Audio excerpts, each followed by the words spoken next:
Seth Meyers asks, have you ever been fired from a job?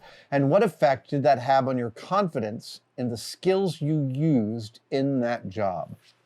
Now, I'm trying to think if I was ever actually fired from a job. I was fired from being a busboy, but I was 17 and I had a girlfriend and I was like legally insane.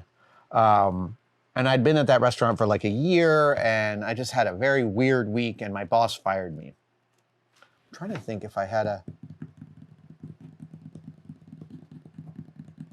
I mean, I have been let go a few times. From two of my early graphic design jobs, I was let go. But not for any reason of my own performance, specifically because they had run out of work. They were downsizing. Yeah, I mean, no, you're absolutely right when you're thinking is they might not have said it wasn't about my work.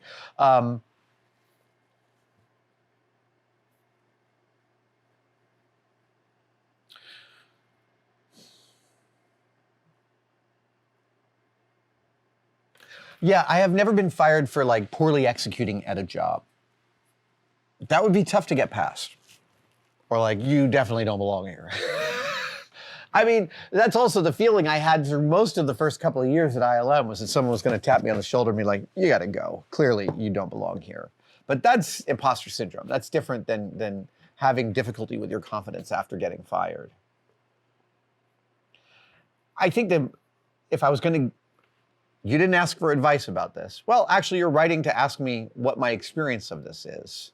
And it sounds like you could use some advice in terms of the confidence and the skills you used in that job. And realize that the equation isn't how well your skills fit with the needs of a job. That's part of the equation. But there's this whole other set of equations, like how anchored in reality are the people that run that place that your skills intersect with the needs of the job? How attached to reality are they? How nice are they? How kind? How empathetic? How easy is the workplace? How hard is the workplace? There are lots of supervisors that are out and out sadists and just want people to suffer under their leadership. I've worked with several of them. There are also like some surpassingly kind angels out there. What I'm using these examples to do is to give you perspective on it's not just about how you used your skills. It was about the intersection of all the things that make you you, both as a person and a professional, and the place you were working. So if it didn't work out, I wouldn't take it too hard on the chin unless that starts to seem to be a pattern, in which case then an examination would be in order. And actually, to quote the Friends of Bill, a ruthless and searching moral inventory is totally reasonable to do, to ask yourself, did I screw up things that I could have done better? Could I have communicated better? Like, upon leaving a job, it's always a good idea to assess what your skills are and to try and really assess them without the bias of your own desire to be a good person. But to really understand yourself for all your laziness and venality and all the things that we are as people. There's this great phrase. Mary Karr is an amazing writer, wrote The Liars Club and teaches memoir. And when she was writing The Liars Club, which is a memoir of her early childhood, Tobias Wolff, who's a friend of hers, told her, you're going to write yourself as a young person. He said, don't try and make yourself seem better than you were. Like, young people are, children are narcissists, right? Like, they're totally self-absorbed. Children do terrible things. He said specifically, take no cure for your dignity. And I've always loved that phrase, and I've always repeated that story. Take no cure for your dignity. Here's the way I think of that phrase and what I think it means to me. It means you are a person in your own right. You don't need to gin up or change how the past went in order to feel better now. The past happened, and how you feel today the past might have some bearing on how you feel today, but it is not worth attempting to sugarcoat your past if you are going to learn from it. That's the way I take that. Good luck. Good luck. It sucks to be fired. It sucks to be let go. I totally feel you on that.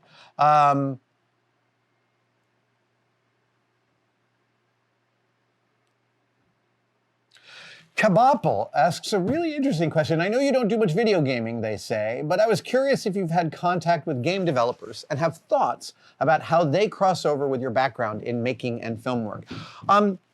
I do have lots of thoughts about that because the kind of work that game developers do in creating a game universe is very similar in a lot of ways to the stuff we cover when we go out to film sets like Silo and talk to the artisans putting those beautiful shows together.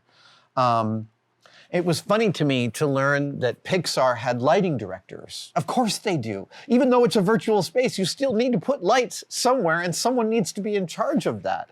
And video games are just like this. There are prop masters building all the props, populating the environments, populating the interiors and exteriors with things. Every single one requires computational power and requires, the game industry is working off of different budgetary parameters, but they are still working under tremendous limitations to create gigantic realities that transport us.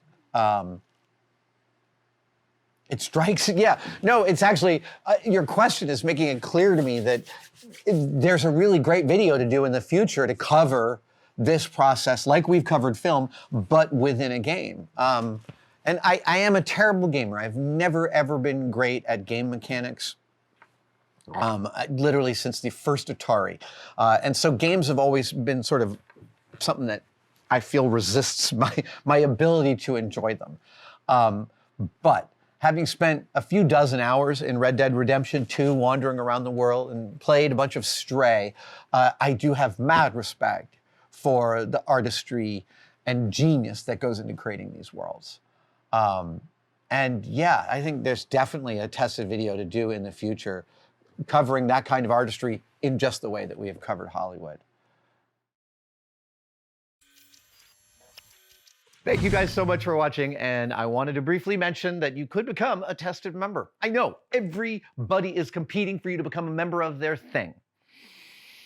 What I want to express to you is that the Tested membership has become such an important part of the Tested family. We get tremendous feedback from the Tested members, and they expand the stories that we can tell and the things that we have access to, and you can become a part of it right now by clicking on the link below.